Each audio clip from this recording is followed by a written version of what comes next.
아멘.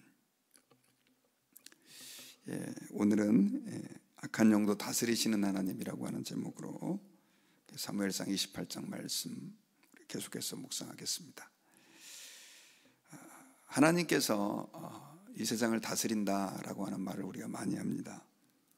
그런데 하나님께서 세상을 다스린다라고 하는 것을 그냥 추상적으로만 이해하는 사람들이 많습니다. 그냥 하나님께서 뭔가 어떻게 하고 계시겠지 정도로 그렇게 하나님의 다스리심을, 하나님의 통치를 생각하는 것이죠. 그런데 성경을 읽어보면 하나님이 온 세상을 아주 구체적으로 다스리고 계십니다. 우리의 개인적인 삶뿐만이 아니고 이 세상에 세워지는 모든 권세, 예를 들면 뭐 대통령이라든가 왕들이라든가 또 조직들, 그리고 영의 세계까지도 하나님이 다스린다라고 성경은 기록하고 있습니다. 특별히 하나님의 선하신 천사들을 주님은 부리셔서 그의 백성들을 돕기도 하시고 또 하나님의 메시지를 전달하시기도 하십니다. 그런데 선한 천사들만 그렇게 하는 게 아니라 심지어 악한 영마저도 하나님의 통치 아래서 하나님의 그 다스리심 안에 있다는 것이죠. 악한 영이 하나님의 다스리심 안에 있다는 게 조금 이해가 가지 않지만 결국 하나님을 반역한 악한 영 사탄이라 할지라도 하나님의 다스리심을 넘어설 수는 없다는 것을 우리는 성경을 통해서 확인할 수 있고요. 대표적인 구절이 이제 오늘 성경에 나오는 이 부분입니다. 제가 어저께 잠깐 말씀을 드렸지만 이 부분은 굉장히 보통 성도들이 이해하기가 어려운 구절입니다. 왜냐하면 무당이 죽은 사무엘을 불러들여서 하나님의 메시지를 증거하는 내용이 본문 가운데 기록되어 있기 때문에 그렇습니다. 제가 어저께 말씀드렸지만 죽은 사무엘을 불러낸 것은 실제로 죽은 사무엘이 아니다.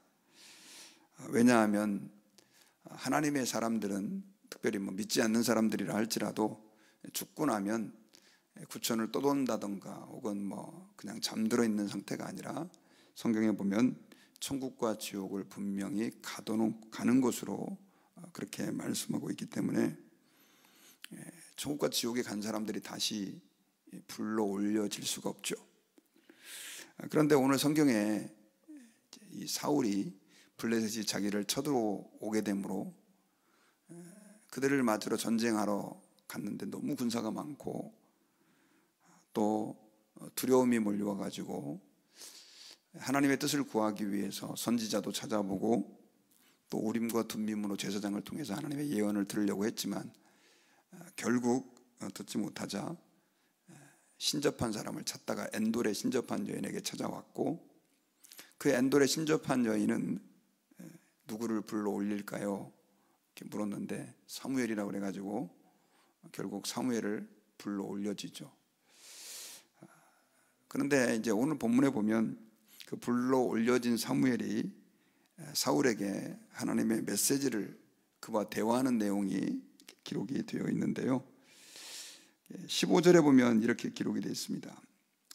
사무엘이 사울에게 이르되 내가 어찌하여 나를 불러 올려서 나를 성가시게 하느냐 하니 사울이 대답하되 나는 심히 다급하니이다. 블레셋 사람들은 나를 향하여 군대를 일으켰고 하나님은 나를 떠나서 다시는 선지자로도 꿈으로도 내게 대답하지 아니하시기로 내가 행할 일을 알아보려고 당신을 불러 올렸나이다 하더라. 말도 안 되는 행동을 사울이 했습니다. 그런데 그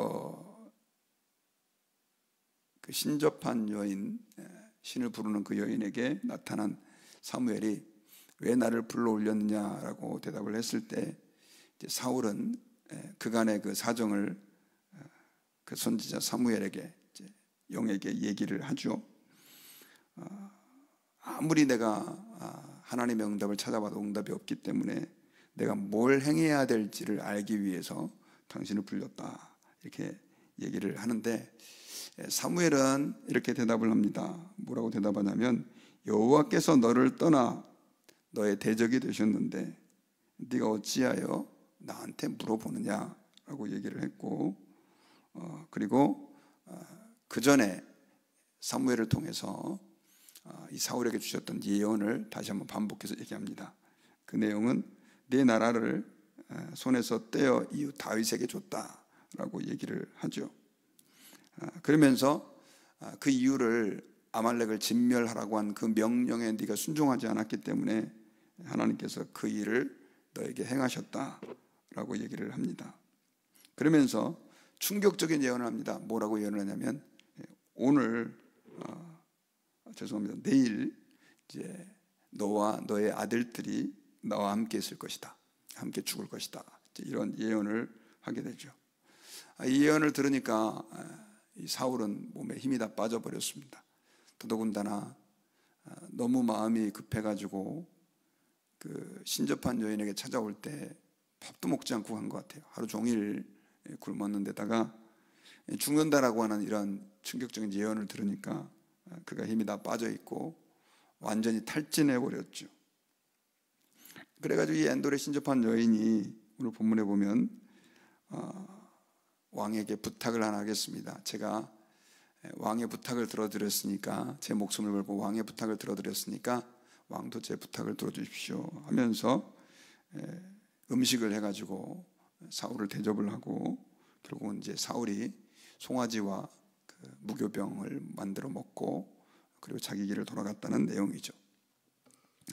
자, 아까도 말씀드렸지만 이 사건은 좀 황당하죠.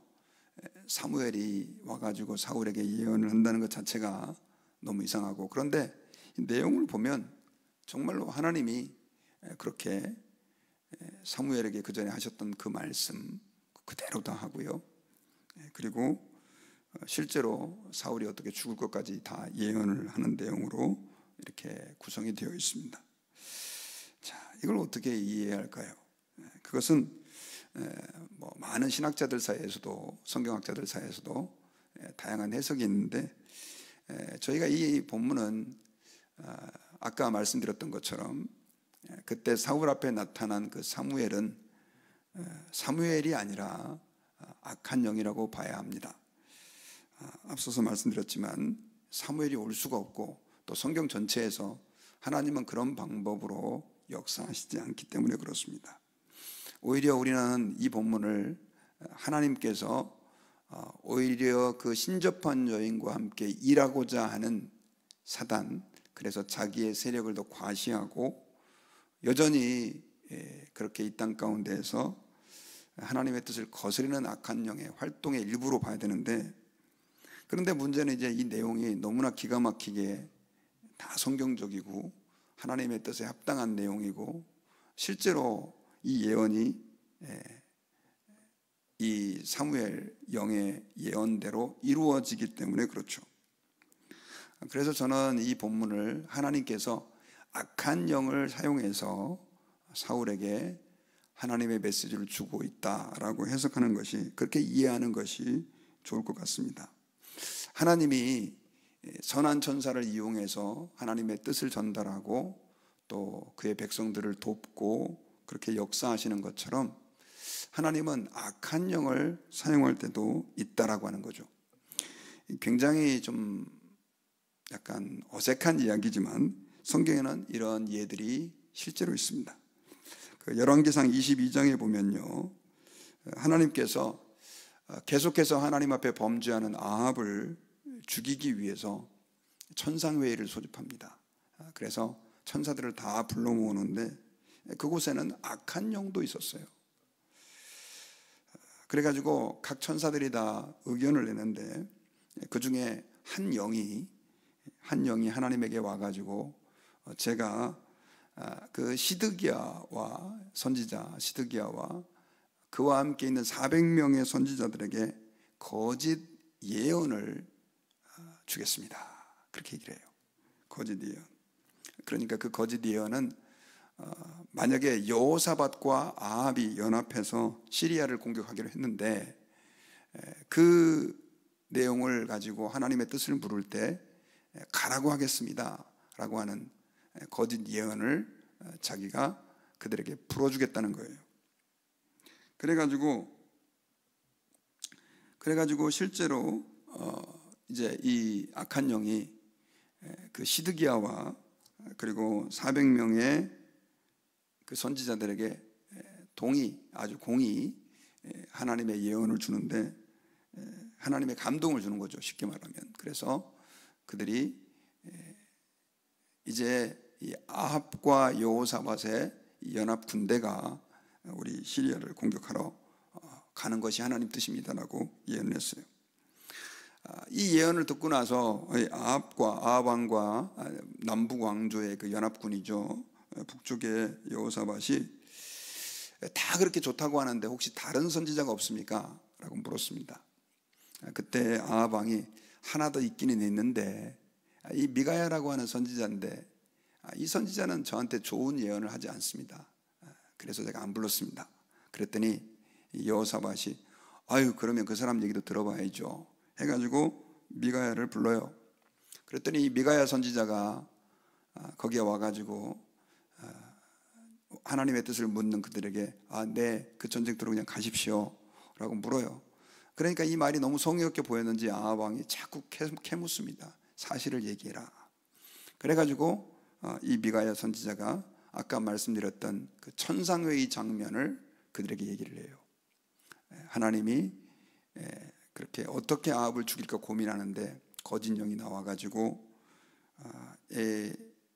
400명의 선지자에게 그렇게 거짓 영을 주겠다고 그 얘기를 폭로를 합니다. 그래서 죽일 거라고 하나님이. 그러니까 이걸 듣고 있던 시드기야가 와가지고 미가야의 뺨을 때리죠. 어떻게, 언제 하나님의 영이 너한테 갔느냐라고.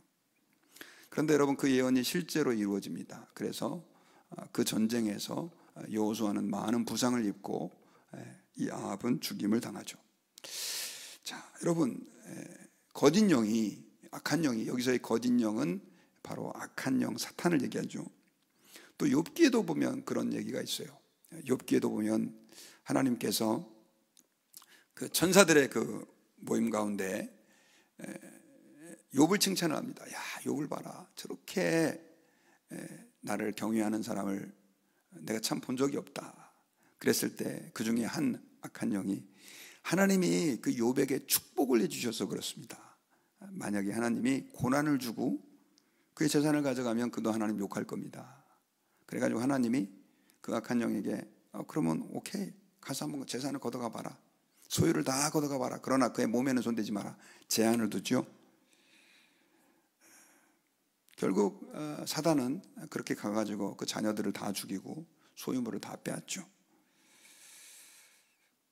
이 예들이 여러 가지가 나오죠. 또 한 가지만 예를 더 든다면, 다윗이 인구조사를 할 때 그 인구조사로 인해 가지고 굉장히 말 그대로 하나님으로부터 인구가 7만 명이 되는 그 이스라엘 백성 7만 명이 전염병으로 죽는 일이 일어나게 됐는데, 사무엘하 24장에 보면 하나님이 다윗의 마음을 격동하여 인구를 헤아리겠다 이렇게 표현이 되어 있는데, 역대상에는 좀 다른 표현이 나와요. 어떻게 표현하면 사단이 일어나서 다윗의 마음을 격동하여 인구조사를 하게 했다. 그는 성경 난해구 가운데 하나인데 사무엘하에 보면 하나님이 하셨다 이렇게 기록되어 있고, 역대상에 보면 사탄이 했다. 그래서 어떤 게 맞습니까? 이제 이런 질문하는 분들이 많이 계세요.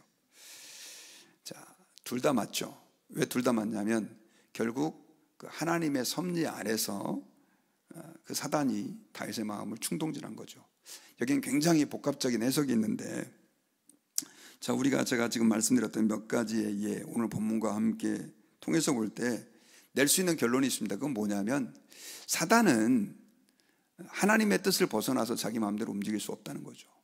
결국 사단이 조금 더 깊이 있게 들어가면 에덴 동산에서 아담과 하와를 충동질해서 선악과를 따먹은 것도 크게 보면 하나님의 허락하에 이루어진 겁니다. 하나님의 허락하에. 그래서 이걸 하나님이 하게 했다라고 하는 것은 성경적인 해석이 아니고요, 하나님의 허락하에.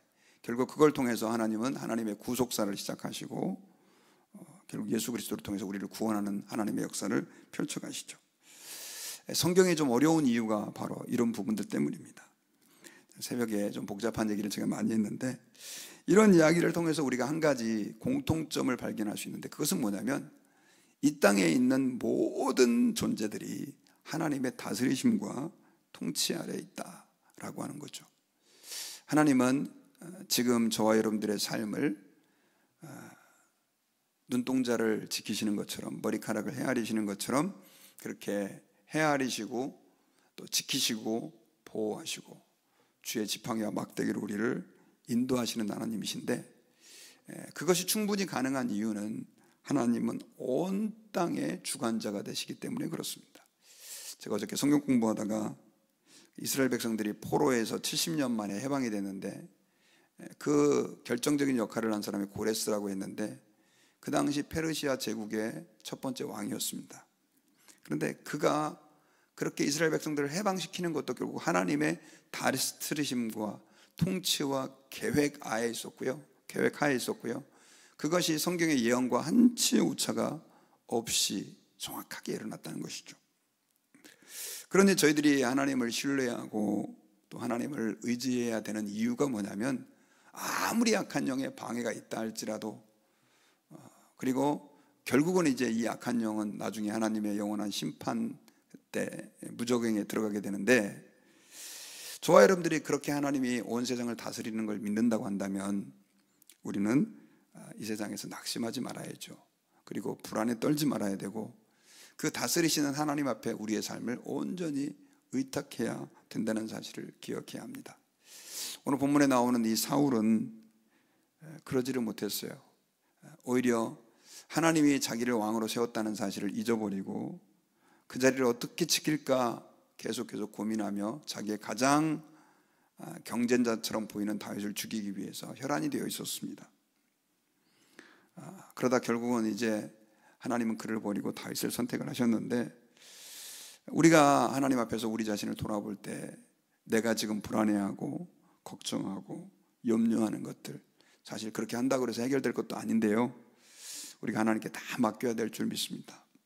그리고 우리를 지금도 다스리고 계시는 하나님 아버지 앞에 우리의 삶의 문제를 가지고 나아가 기도하고, 천사를 뿐만 아니라 악한 영의 권세까지도 하나님의 손에 있다라고 하는 사실을 기억하고, 물론 이제 여기에는 굉장히 해석하기 어려운 복잡한 문제들이 있는데, 성경에서 얘기하고 있는 건 그것입니다. 악한 영은 아무리 하나님을 반대하기 위해서 하나님의 사람을 괴롭혀도 결국 주님은 그 모든 악한 영의 활동까지도 하나님의 선으로 바꿔가신다는 것이죠.